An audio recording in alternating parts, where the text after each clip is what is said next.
रिमझिम recording studio में आपका स्वागत है।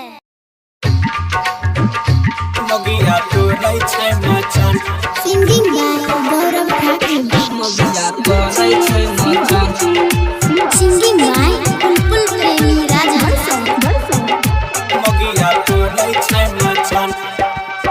रिमझिम रिकॉर्डिंग स्टूडियो सिमरी बख्तियारपुर।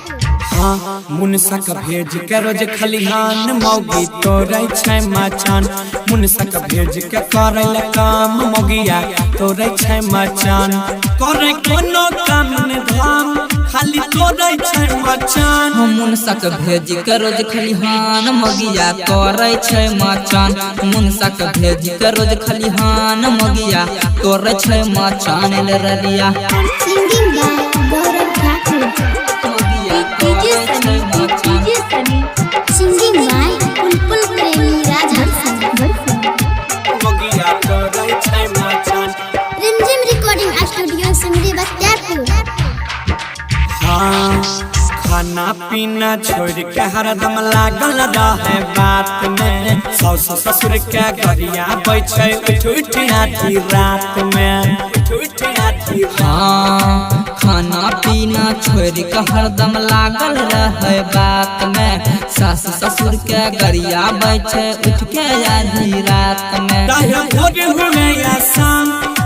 पकल पकल आम सैका भेज के रोज खलिहान मौगिया तोरै छै मचान। मुनसा के भेज के रोज खलिहान मौगिया तोरै छै मचान लरिया। सिंगिंग बाय बुलबुल प्रेमी राजा।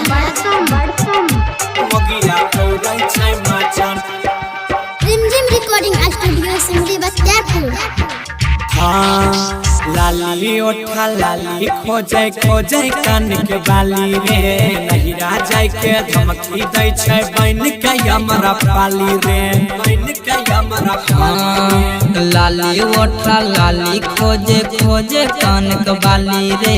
नहिरा जाय के धमकी दै छै बन के हमर पाली रे। गौरव जानै बात तमाम राजन के चल जैते जान। भेजै पुल के करेला काम मौगिया करे छै मचान। भेजै शिवा के करेला काम मौगिया तोरे छै मचान लरिया। रिमझिम रिकॉर्डिंग स्टूडियो सिमरी बख्तियारपुर।